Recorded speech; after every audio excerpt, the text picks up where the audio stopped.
everyone. Okay, so before we jump in and I explain what I'm doing, I have two little bits of news that I just want to share. One is this video will be put up the week of my birthday.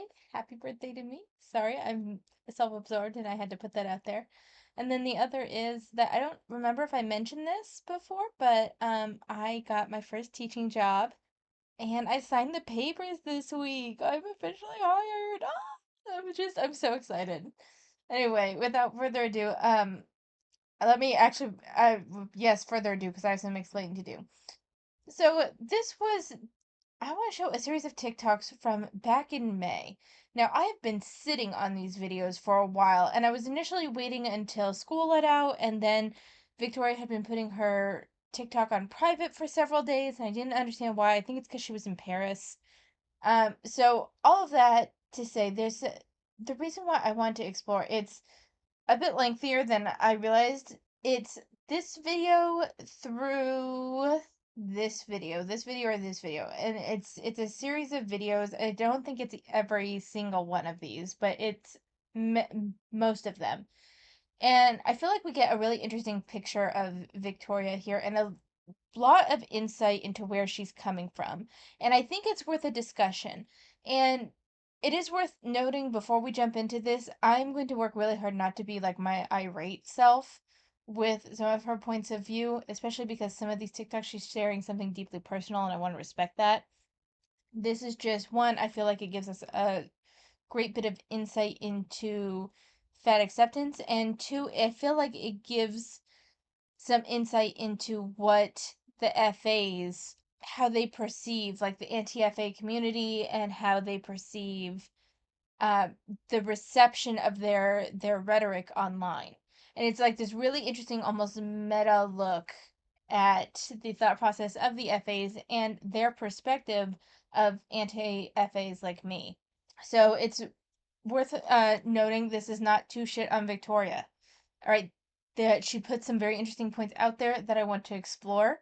And I'm going to ask you guys are usually like really good about not shitting on the people that I cover. And I really try to hold fast to let's all be respectful. I just want to double iterate that now because there are I don't know if it's going to be in this video or the next one because this might be a two-parter. Um, but there's going to be some exploration into Victoria's past, and it's a very sensitive topic, and I want to be everyone to be respectful of that. So let's go ahead, and we're going to start with why body positivity failed. The reason that the body positive movement failed is because people did not transition to fat liberation. Body positivity is about learning to love yourself, you, and like your self-confidence, right? Fat liberation, on the other hand, is about like fat people as a whole and people in general unpacking the fatphobic societal beliefs that we are all instilled with. By unpacking those beliefs and kind of taking away the like negative association with fatness, that is what is going to make you consistently not only feel good in your body, but it also changes the way that you view the world. Like fat people in general, other people's bodies in general, like that is kind of, in my opinion, what the end goal was. Because personally, yeah, I love myself, but that isn't always going to be the easiest thing for everyone to do. And it's like, if you're, let's say, a fat person, right? And you're like, I love myself. So before she gets any further, I think one of the things that she's exploring here is that um, her view of what body positivity was and where it was supposed to be steering towards. Where I viewed, especially before I got into FA community, the body positivity movement to me felt like an offshoot of the self care movement. Remember when like self care was used to advertise everything left, right, and center as a way to treat yourself as a form of self care? Body positivity felt like a kind of a reaction to that as a way to say this is self care, is loving yourself, and you don't have to spend money to do it. And then that ended up becoming a marketing ploy for companies anyway. That's how before I was into the like FA community, before I was into all of this, before body positivity kind of became old the way it is now. That's how I viewed body positivity. It felt like an offshoot of the self care movement and not necessarily related to fat liberation or another kind of movement. Oh shit. All right, so like apparently right now my internet decided to do an update and it only took like 10 minutes, but it kind of threw me off a bit, so we're going to go ahead and continue listening to cuz I don't even remember where I really left off on my point. So we're going to just go ahead and move forward. Self even though I'm fat, right? It's like, or you change your mindset and you ask yourself, why is fatness seen as something negative to begin with? And once you start unpacking that belief, you kind of start like pulling at the thread of like what you were taught to think in an inherently fatphobic society. And once you do that and unpack your biases against fatness, you start to see the flaws in the way that this entire society. So I just want to we're not even talking about the concept of fat phobia. We're not even talking about the concept of fat acceptance here. Just as she's describing it, it was never going to pivot in that direction, and I'll tell you why. People are inherently, and I don't mean this in a bad way, they're inherently self-absorbed. The body positivity movement was about the self. It was something that people could do to post about themselves, talk about themselves as a way to flaunt something that they may have been embarrassed about. It was a way for them to celebrate themselves. For that to transition into unpacking beliefs and shit, one, that kind of goes in with a lot of other forms of movements that we've seen with the like Black Lives Matter movement, with other movements, the like for it's not trans acceptance, it's something else. I don't remember what it's called. But like for accepting trans people, accepting XYZ otherwise marginalized group, and it's there's been this constant talk of unpacking and unlearning beliefs that were instilled in you by society and all of that. That's a lot of work, and then to add this for something that to most people would seem like it's not my like would respond to this what Victoria's saying with it's not my fault that you can't control your weight. Like that's how most people would respond to it. Like why do I have to put in all this extra work because you eat too much? And I don't mean that as a mean way to Victoria. I'm just saying that's a to me that would be like the most automatic response for the vast majority of people, especially people that are not in spaces that she is in. So it was never going to pivot from something of this is about me. This is about me learning to be comfortable in my own skin. This is about me seeing myself as beautiful, even though I don't fit the conventional mold. As to then pivot, this person also doesn't fit the conventional mold. And look at our fat phobic society and unpacking and unlearning all those beliefs. It's just not gonna, it's things hardly ever pivot from the self to other people. They'll pivot from other people to the self because humans are naturally just a little bit self-absorbed. It's just a natural part of being human. And so to think that it would pivot outward, especially for a movement where their the source of their perceived unfair treatment would be fixable, unlike those with disabilities. You know what I mean? So I don't see how that. I find it interesting though that that was her belief of the end goal of the body positivity movement was the transition to fat acceptance and fat liberation. Because to me it and I think a number of FAs probably thought that way. And to me it says when like we know Victoria's pretty young. A lot of the fat acceptance people are pretty young. And it's like you don't really understand how people work. That worried about being an activist and wanting to unpack and unlearn and expand your mind and all of this stuff that we hear and stuff it that is primarily like you're only a true believer of that kind of stuff for the most part in college. Like you can look at it and be like, no, I see their point and I'm gonna try, but it's not this active thing. Like you might do a little bit of an internal work, but it's not necessarily going to be something that you advocate for, and it's not going to necessarily be a movement you join because you have other shit that has to be like if you're an adult, if you're not in college, it's kind of a protective sphere, a little bit. It's this kind of transitionary period between childhood and adulthood, and you just once you get into the grind of everyday adulthood, it's just not a thing. And I don't think that Victoria fully will get this point, because from what I've seen, it seems like her job is as an influencer, and there's this kind of insulated nature about being an influencer where your scope of perception is only within a very small realm, because so much of your work is done on your own or with a very small set of people, and you're only talking to like-minded people for the most part. You're not forced to work with Susan, who thinks that the anti-trans bills are good because it's just apparently giving men permission to wear a dress and go into the bathroom to molest little girls. Like that.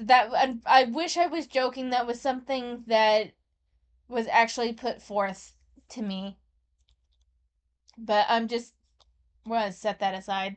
But like, when you're not used to dealing with people like that, and not having to navigate more complex social situations where, like, yeah, you could stand up to Susan, you could tell her that she's a bitch and that she's wrong, and then Susan, being the Karen that she is gonna run to HR saying that you were targeting her for her political beliefs.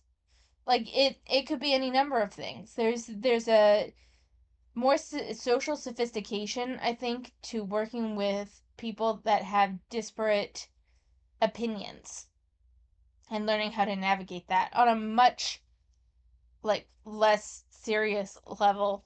I worked The person that I worked with the most fully believed that marijuana was the mark of criminality and low lives, and had strong opinions, even when I said, like, I at one point said I had been in a pot shop to get CBD for my grandmother, which was true, and I didn't mention that I also got a little THC for myself. She The fact that I had stepped into a pot shop was like enough for her to give me the nastiest look. I'm not even kidding.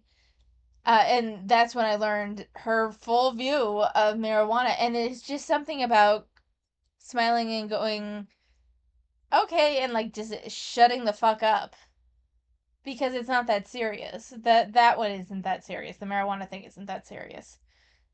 Or sometimes you're just like, I'm just here for a paycheck, and you don't want to create tension and make the work realm more tense than it needs to be. I don't know. There's just something very insulated about this opinion to me. Talks about bodies, talks about attractiveness, talks about worth and how much worth is tied into what you look like. And the problem is a lot of these content creators that we're seeing kind of backpedaling, they never made that leap, right? It was just about themselves, and it was just about gaining an audience and like using that as a way to kind of perpetuate their brand further. It was never about the collective. It was never about changing the way that they actually viewed bodies and aesthetics. And it was never going to be that way. I'm sorry. It was never going to be that way. Like I said, most people are will latch on to self-centered, and I say self-centered in a not derogatory way, just it was the nature of the movement, more self-centered movement, because it gives them a chance to talk about themselves, like she says, grow their brand, gain an audience, do XYZ. And the idea of pivoting that out to what for many would be kind of a almost ludicrous movement. A lot of people would have issues just on first hearing, even if you take the anti-FAs out of it. Just first hearing about the fat acceptance movement, about how fat bodies are marginalized, how XYZ, it sounds a little ridiculous, because the knee jerk reaction is, well, why don't you just lose weight? Why don't you just eat less? You don't deserve to be harassed. But I don't think the inability to fit in chairs is a collective problem. That sounds like a you problem.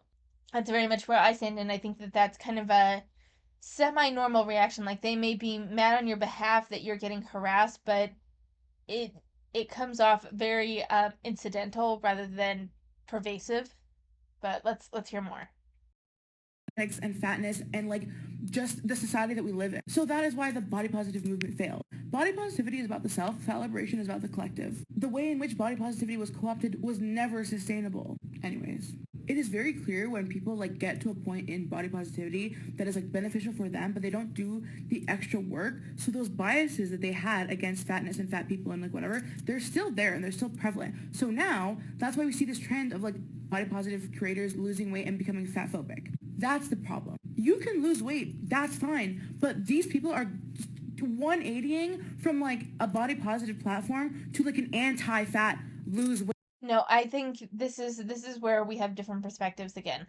Like I said, I think that the body positivity movement started out from the self-care movement, which was then about celebrating your you as you are without the all the things that are kind of sold to you in the self-care movement. And then there's this natural pivot from that into, well, here's real forms of self-care, here's sustainable forms of self-care, here's forms of self-care that actually benefit your body, and losing weight if they're overweight was part of that and stuff. And it wasn't necessarily about becoming fat phobic or anti-fat, and I'm sorry that she viewed it that way, but it was more it was actually this whole thing to me, even as she's reiterating it again, seems like a long continuous transformation of the self-care movement.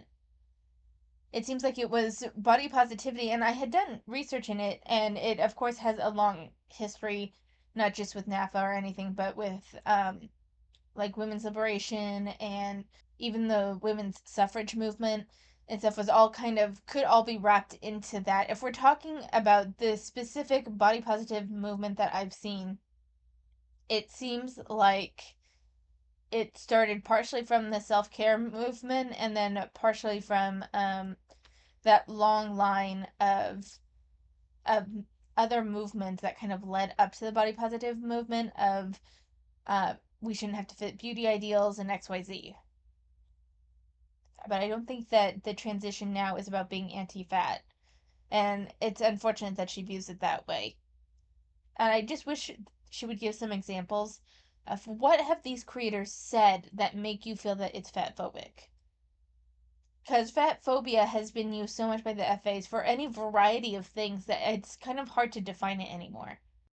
Platform, and that is the problem because it just shows that they never cared about community, and that is what upsets people because it was a clearly selfish motivation. And this isn't to say that if you're just body positive, like you're a bad person or you're selfish. No, but I do personally believe that body positivity should be the stepping stone to fat liberation, because once you change your way that you view the world as a whole, and you can So before I'm gonna let her finish before we move on to the next, since there's only 10 seconds left. But this whole thing about it being about the collective and then them making about itself themselves is very selfish. I mean this not in a derogatory way, not as a way to demean Victoria, but don't you see how your own movement for you is also a little selfish because you're focusing on something that directly affects you? And I'm not saying that's wrong. I'm not saying it's wrong to focus on something that directly affects you, but you view it as selfish because they're doing something for them in a way that in no way helps you. And yes, that is selfish, but I don't think you being in fat liberation means that you're necessarily about the collective. You're about a very specific collective. You're about a very narrow collective. You're about the collective of fat people. And that's fine. You do you. But that doesn't mean that it's selfish for other people to not necessarily want to be part of that. And it doesn't necessarily mean that you're about the collective on a wide scale. You're about a very specific collective. You're not roping in other, and I mean there is this argument of, well, it's steeped in anti-blackness, it's um it's connected to the disability rights movement in some way and XYZ, but that seems more tacked on, even with the arguments. And I would hope that, Victoria, you could acknowledge that that the arguments that are most often used to connect it to anti-blackness and to the disabled community often seem very tacked on and not part of the inherent rhetoric of fat activism. The collective that you are speaking for is your collective, and that's, I mean, again, like I said, more power to you, but that does not mean that there isn't a level of selfishness on your part. Be part of that collective, because you are part of that collective, meaning that you are fighting for yourself, meaning that fat liberation is part of you. but it's not necessarily part of a thin person, so they don't have a stake in that collective the way you do. I hope I'm making sense. People's values should lay outside of their bodies and they should just be able to exist however they are in whatever state they are. That I think is when we will achieve true freedom. The So I've said all I need to say. That it's been like 20 minutes on this one fucking video. Oh my god, we're never this is going to be a multi-part series. It's just so interesting. I don't know. I find Victoria very interesting. I find her pretty well spoken, but also very blind to her own for me, but not for the sort of attitude sometimes. You know? Here's the thing, when thin people come to talk to fat people about Okay, so we're gonna read the comment real quick. I have a general question, and I've asked this before and no one answered me. In America, is it fatphobic if you speak about obesity and the dangers of being obese? Because being fat and obese is different. issues with obesity, they are almost never, ever saying something that we don't already know, right? Because growing up fat means that you are so cognizant of your health and of the issues with obesity, and you know what's going. I probably have more understanding of nutrition than the average thin person because of the amount of nutritionists and dietitians and like personal trainers that I have personally seen. I stopped dieting in the last 6 years, and this is the first time in my life that I have been a like consistent maintained weight. Up until 6 years ago, I was consistently my entire life gaining weight because I would always gain weight, lose weight, gain weight, lose weight, gain weight, lose weight. But that weight that I kind of after I lost and I gained, I was always more than what I had started off with, right? So I had a really, really bad relationship with food, and it wasn't until I started to decide that I wasn't gonna diet anymore and I was gonna eat intuitively and heal my own feelings in relationship with food. That is like what the best that I could have done for my health, right? And people love to come onto my page and act as if I do not know what health issues are associated with being fat. There are fat people that work out, that eat healthy, that go to the gym, that get 8 hours of sleep a night. Like, you know what I mean? And there are fat people that I believe are healthy. I am very mentally ill. Don't really go to the gym.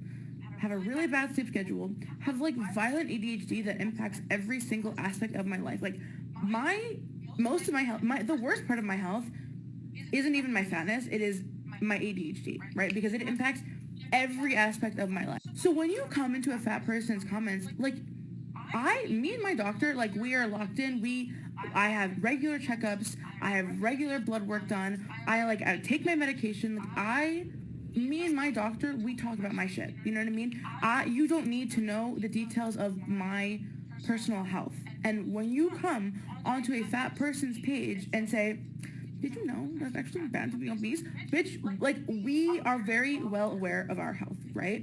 And then the people who may not have the privilege to go to doctors and have medications in the way that I do, how are you benefiting them? You are not giving fat people any new information when you're like, obesity is actually bad.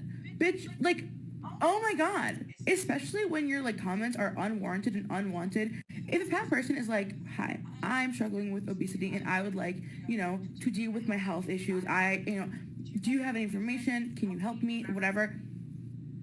You do that. You guys have that conversation. But if you're randomly giving unsolicited, unwanted advice to fat people, that's where the fat phobia comes in. Because why is this random person's body any of your business? It's not. It's not. Hope that helps. Moral of the story is don't give people unsolicited health advice. That's the issue. Here's the thing. When thin people So it's interesting because she kind of answered it in a roundabout way, in my personal opinion. Um, so it's not quite that he's saying, hey, obesity's bad, right? When a lot of FAs, or not even FAs, but like obese people come on and they'll complain about, complain seems dismissive, but express concern over certain health issues that they have that are associated with obesity, and people suggest to lose weight. That's, I think, more of what typically happens. I could be wrong. I'm completely willing to be wrong, but like I know the dangers of eating too much sugar. I grew up in, for lack of a better term, a diabetic culture because diabetes runs so strongly in my family that like I never had regular sugar soda. I never like all the treats typically around at family gatherings were some sort of had some sort of artificial sweetener instead of sugar. That being said, I am currently trying to get a hold of my sugar addiction. I go through phases, but just before school let out, I was eating so much sugar. I was eating I think it's a stress reaction. But I was eating an absolute shit ton of sugar, and sometimes I do want someone to turn to me and say, "Hey, like remind me in the moment, hey, you're eating too much sugar. That much sugar is bad for you." It's not necessarily a matter of saying something that I don't already know. I know too much sugar is bad for me, but sometimes you get into a headspace where you don't see the forest for the trees, you know? You're like, I want this, and it's like, but you've had like three other sweets today. You don't need that. You need someone to tell you that. No, does that need to be a stranger online? No. This kind of goes back, and I know that Victoria disagrees, but with the concept that you are online, it's kind of a public square. So people are going to just make passing comments, and those comments are in text, and you can get rid of them if you want, but it's kind of the nature of the internet. Controversial opinion. You should be nice to people. This idea that no one owes anyone anything, I think is bullshit. Because quite literally, the only thing that we have in this world is connection with other human beings, and like that's it. So I think actually you do owe people kindness. You do owe people human decency. Like that's literally all that you need to do in this world. And I feel like we've been so desensitized as human beings, and we've become like so isolated and alone that we forget that human connection is literally the basis of human existence. Like, just be fucking nice to people. Like I don't know why that is such a difficult concept. Like, why do we go out of our way to be cruel to people? Do we go? So, one, I'm going to need you to define nice, kindness, and cruelty. Because here's the thing, those words are very subjective. And this is one of the things where I feel like Victoria's age is showing a little bit because she is pretty young. What's kindness to someone can be cruelty to another. So the concept of why can't we just be nice to each other? It's it's one of those things where it's interesting because I think this is here as an example the difference of like West Coast versus East Coast that someone else posted. I wish I could give you a citation. I can't, but it was about two different experiences that they had. Both a flat tire with their car. One in the Pacific Northwest, and then one in like New York. Not I think not like New York, New York, maybe like outskirts New York, but something along that line. So they got a flat tire. On the West Coast, they get a flat tire, and the person passing by goes, "Oh, I'm sorry you got a flat tire. That stinks," and continues on their way. The person proceeds to look up a YouTube tutorial to change their tire, changes their tire, and gets on their way. On the East Coast, another flat tire. Passerby says, "Oh, you got a flat tire? What are you, a moron? Give me that." And they go and they proceed to change the person's tire for them, all while kind of berating them.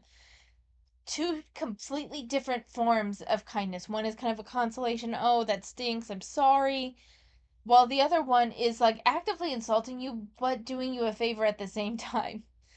Like, it's two very different perspectives of kindness and what's nice. Now, someone said that, West Coast people are nice, East Coast people are kind. Again, it all goes based on definition. So, this is one of those things where it's like you can say, "Oh, we don't," saying, "I don't owe anyone anything." This also stems from the fact that you can believe that we owe each other everything and you're going to get taken advantage of left, right, and center. It's just as much a survival form of thought than it is anything else. This is something that I personally love to say is that harmony is only harmony and community is only community until one person decides it's not. That's all it takes. That's all it takes, one person with a bad mindset that wants to see the world burn, that wants to create some havoc, that wants to do something disruptive. And it can disrupt an entire community. It only takes one. So this idea of I don't owe anyone anything, yes, it is antithetical to community. I'm not going to deny that. It is. But I think also in the US, we're not really set up to embrace that we owe each other kindness, we owe each other anything. Because once you do that, you open yourself up to a number of potential grifters, to a number of potentially dangerous situations. And I'm not saying it's an all or nothing. I'm not saying that's guaranteed to happen. I'm just saying that there's a vulnerability that comes with kindness that not everyone can afford. And it's easier for you to say it, no offense, as someone that works on social media. I don't think you have a traditional job, do you, Victoria? You don't, and you live by yourself. You don't have any kids. You don't have any pets, I don't think. You don't really have to worry about anyone other than yourself, so it's easier so you have less to lose through that vulnerability. Something I think is worth taking a look at. Out of our way to judge others. It's like, I does it benefit your life? Does it make you feel better? Like, does being a hater like make you feel better about yourself? I literally don't get it, because I have never had the urge to comment something nasty under someone's profile. I've never had the urge to like be mean to someone's face. Like, I don't understand that. Life is so much. Okay, so that is a different issue. That is a different issue. There was a study on like everyday sadism, not talking, it has no sexual connection, it's not sexual sadism. But most people on this earth have some form of sadistic tendencies, and they can be very minor. It's not like, oh, I love to see people in pain. That's not what it is. But does everyone know Schadenfreude, right? You guys know Schadenfreude. That's a sadistic mentality a little bit to gain joy from the other people's misfortune, regardless of whether they deserved it or not. That's beside the point. It requires a level of sadism in order to enjoy someone else's misfortune. Doesn't make you a bad person. I want to be clear about that. But there is a level of everyday sadism, and people that have higher levels of sadism often tend to go online and post those nasty comments as an outlet for their natural inclinations. And again, I'm not saying that's right, but there was this whole study. I remember watching a whole ASAP Science video on it.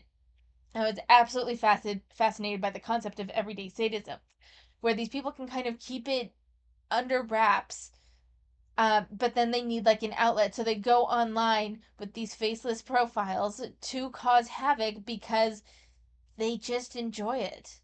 They like the idea of causing someone pain or upsetting someone. They think it's funny. It's not necessarily a matter of even causing them pain. It's not a matter of ruining them. They just think it's funny to post mean stuff. It's a part of like the everyday sadism they have a little bit more than normal. Better when we are kind to the people around us and we like connect with other human beings. Do you not feel empty inside? Like, if your entire life is based on judging other people, like, the only explanation I have is like, you hate yourself. That's the only thing that makes sense. And does that not make you hate yourself? No, so again, we all naturally judge each other. That's just a survival mechanism left over. We just all judge each other. That it just is what it is. I'm sorry. It sucks. It is what it is. That's life. We all kind of judge each other. And no offense, Victoria, but you judge others too. I've seen it plenty of times.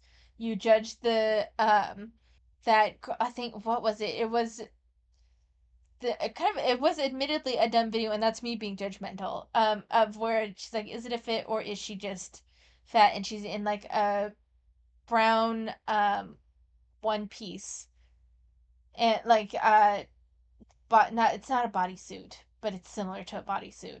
It's loose fitting.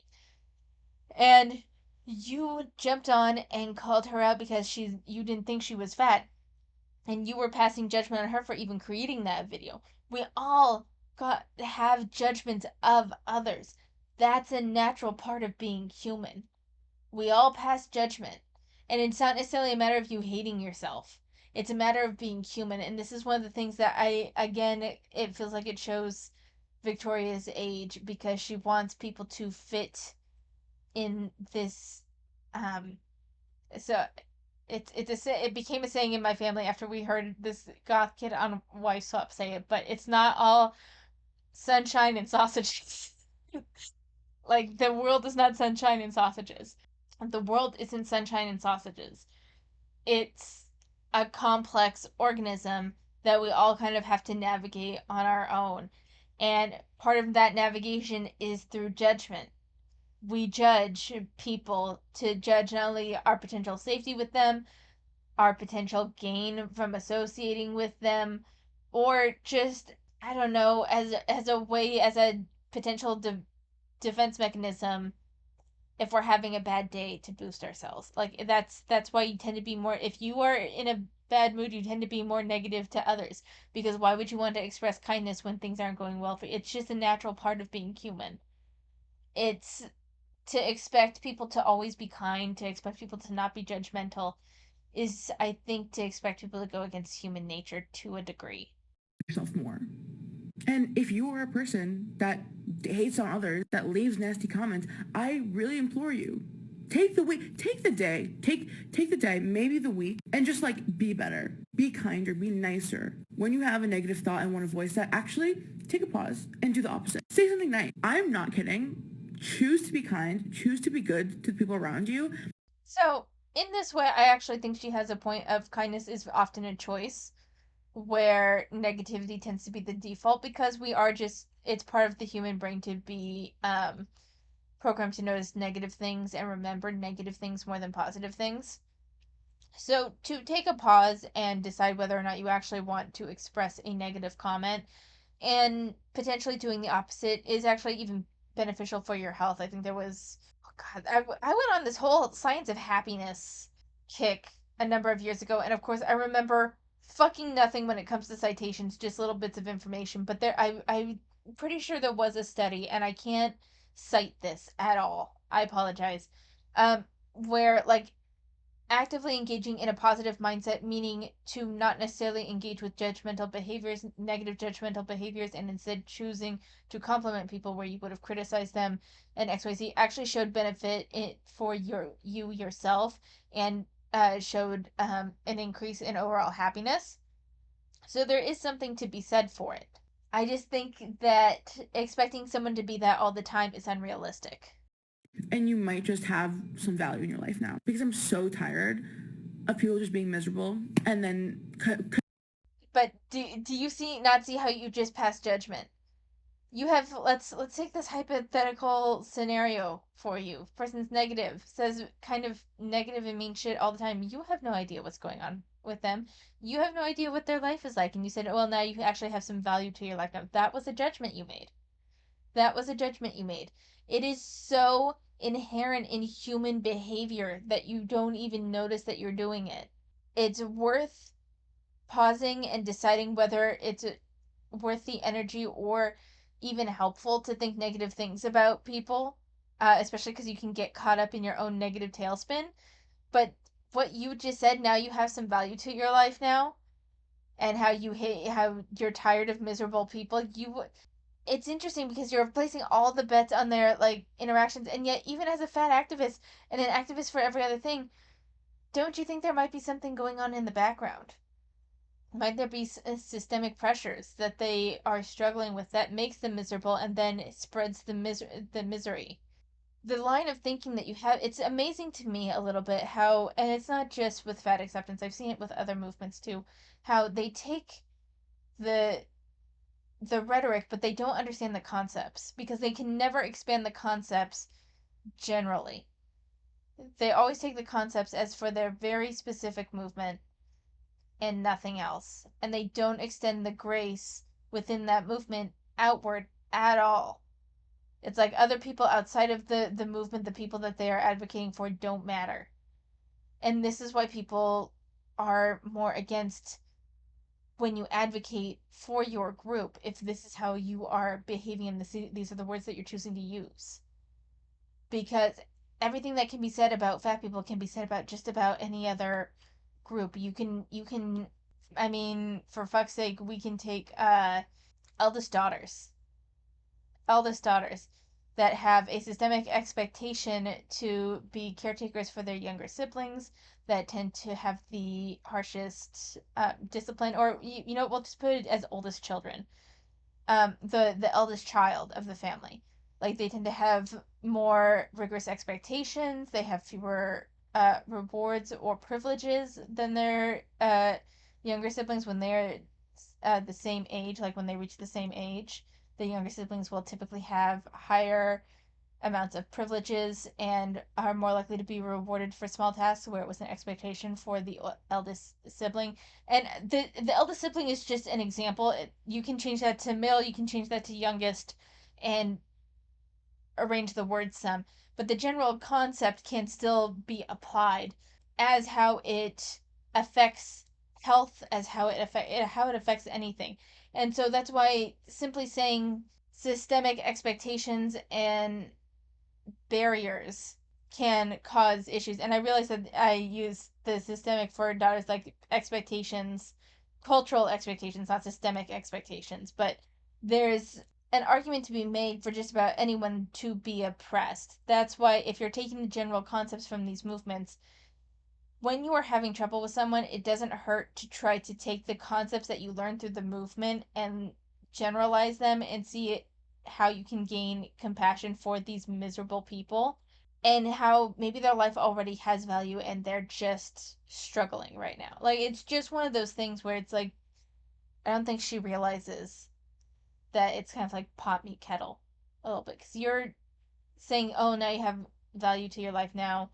I don't like miserable people. Well, you're creating judgment and you're not being very nice when you phrase it that way. Continuing and perpetuating that misery onto the rest of the world. Take this opportunity to change that cycle and be better.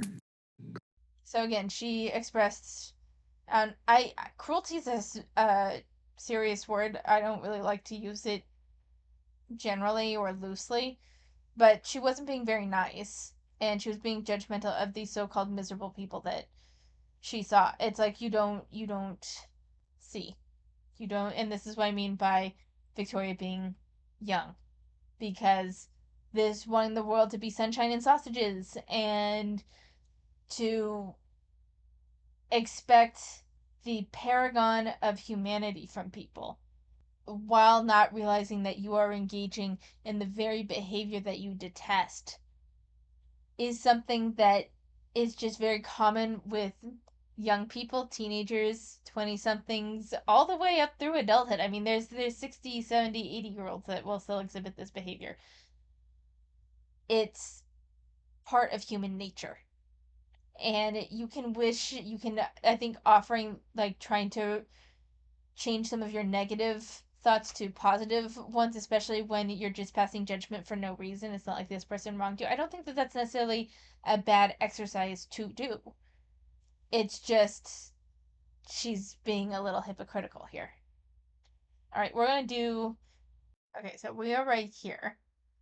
And this is where I want to start for the next video. So we'll go ahead and this is going to be a very long video, but we're going to go ahead and go through these. I probably won't cover all of them. I think some of them she's talking about her nails or something. So this one I know I wanted to cover. I'm not sure about the other three, but we'll take a look.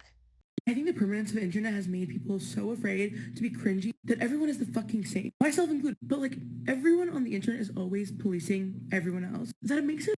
Again, it feels like she's not realizing self-policing, community policing is very common. This is a natural form of social pressure. This happened before the internet. This was like hell in the office space, what, 50 years ago, if you behaved even slightly differently, like you could get a lot of stares. It's a lot of like judgmental stares. It's the policing of cringiness online is just an extension of human nature. Is it fair? No, I thank God every day that I was not born during this time with phones and social media. I'm so glad I did not have social media, not the social media that we have now. When I was at my like 14-year-olds get a pass for me for every cringy behavior. I have worked with 14-year-olds. I have worked with like the 10 to 14 range, maybe older. I haven't worked with high school students. But there's plenty of cringy shit that these kids do that as an adult you realize, as an adult that works with children and seeing plenty of development, like the average development, It's just a natural part of kids finding who they are. And sometimes it's cringy. So hard to deviate from the very narrow idea of the norm. And like the thing is, let's say someone makes a cringy video on the internet. Fine, whatever. But that's not the only consequence. You have to worry about someone taking that video, putting it on a different app, having a bunch of people making fun of it, going viral on that other app. Maybe it upsets people. Then people are. This is part of the reason, in all honesty, why I would prefer, and some of you may very well disagree with me, but I don't think anyone under the age of 17 should be allowed, maybe 16, should be allowed to have a social media account because they don't have the capacity to understand long-term consequences of what they put out on the internet, and they don't have the awareness to protect themselves from that because all the kids want to be influencers. Like, they do not have the capacity for it. They should not be allowed on social media, in my opinion. And as adults putting out cringy stuff, it happens. Is it cool when someone takes your video and posts it on another website and people are making fun of you left and right? Fuck no. I'm sure it sucks. I'm sure it fucking sucks. But it's not like this is. People were probably always, like, this sounds terrible, but people were probably always going to make fun of you with or without the internet. It's just whether you knew it from, like, it's just a matter of them doing it behind your back, you know? It probably wouldn't be this scope without the internet, that's for sure. But for fuck's sake, there was this kid when my sister and I were very young. We were at old spaghetti factory for fuck's sake, and this kid walked by with what I think was like a spelling bee trophy, and said, "Gerbil's a fun word to say, don't you think? Gerbil." Just this random fucking kid. My sister and I still quote that kid back and forth because she was obsessed with it. She thought it was the way to make her laugh for years because she thought it was so funny. And now we still say it back and forth on occasion just for the sake of it.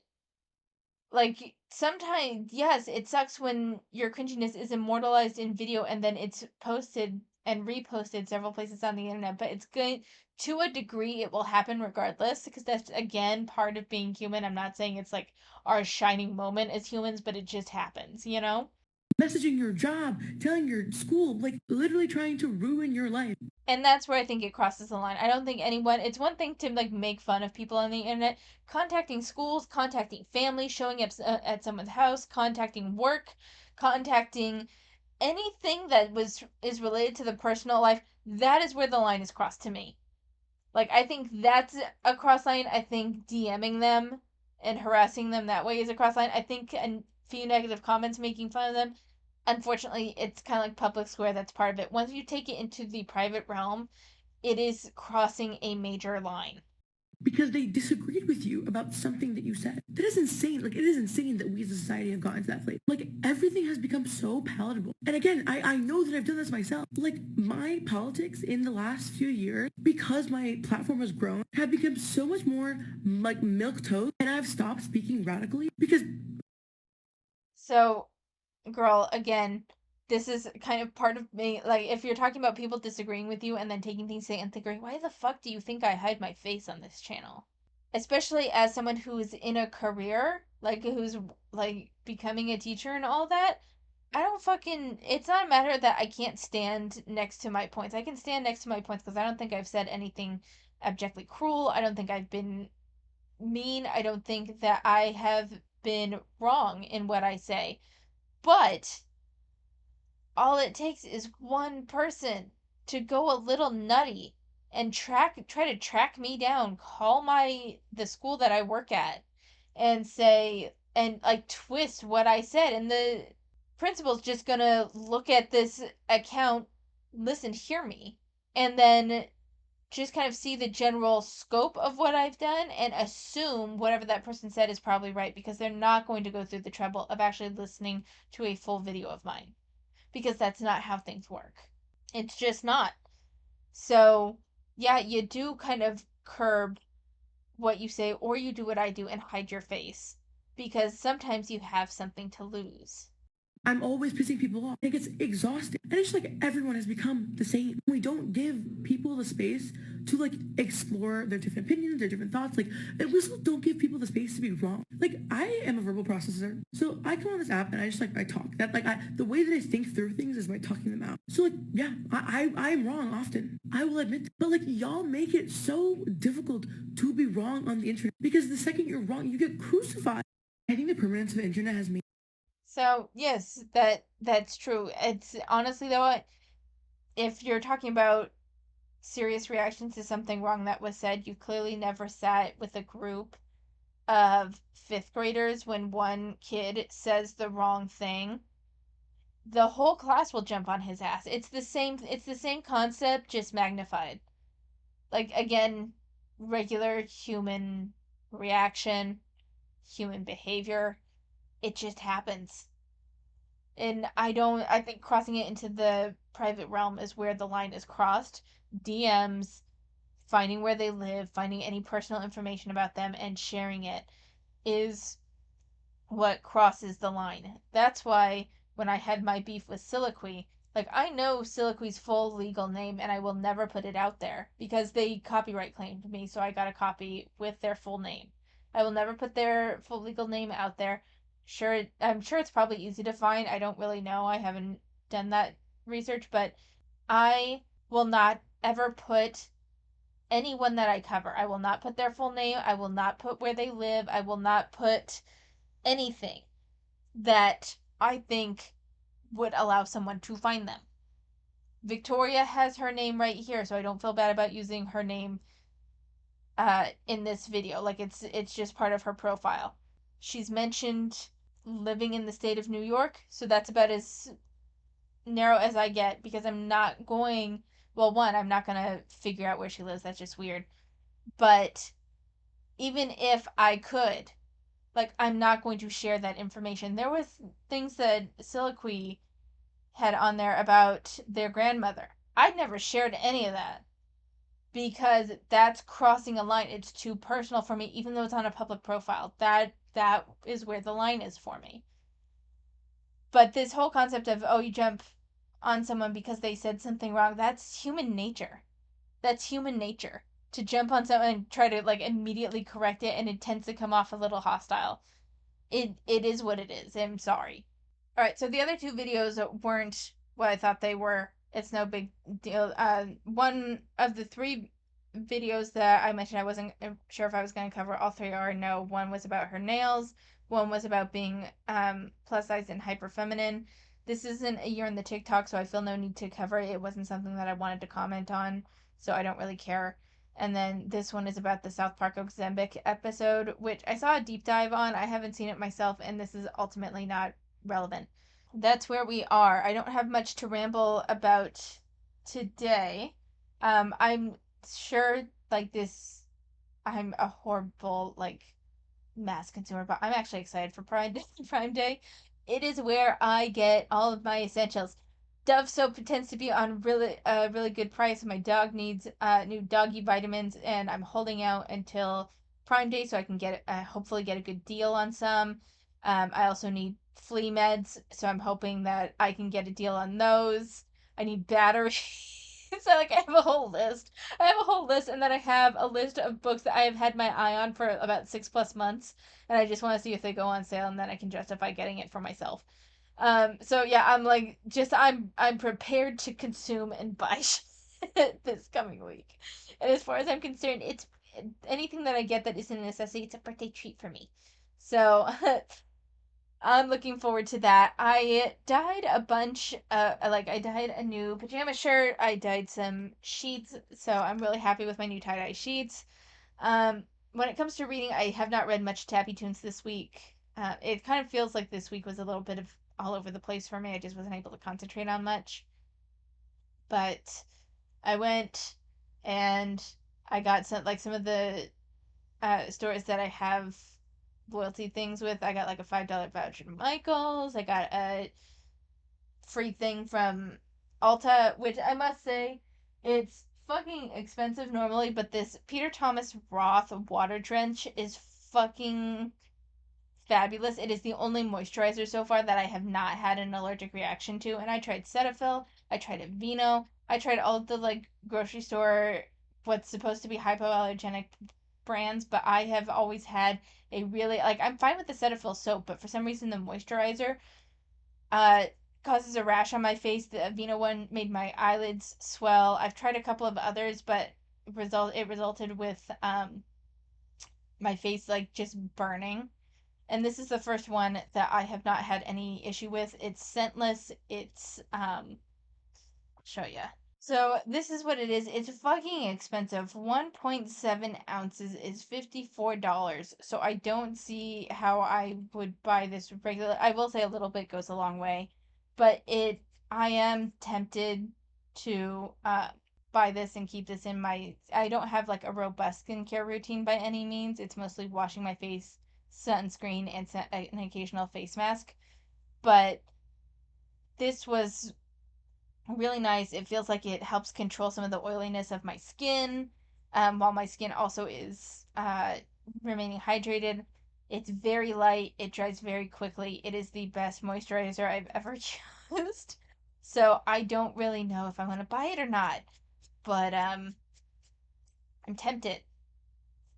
Again, I'm considering Amazon for it, but at the same time, you don't ever know what you're getting with Amazon when it comes to like skincare stuff. Like you could get a dupe, like I'm not sure.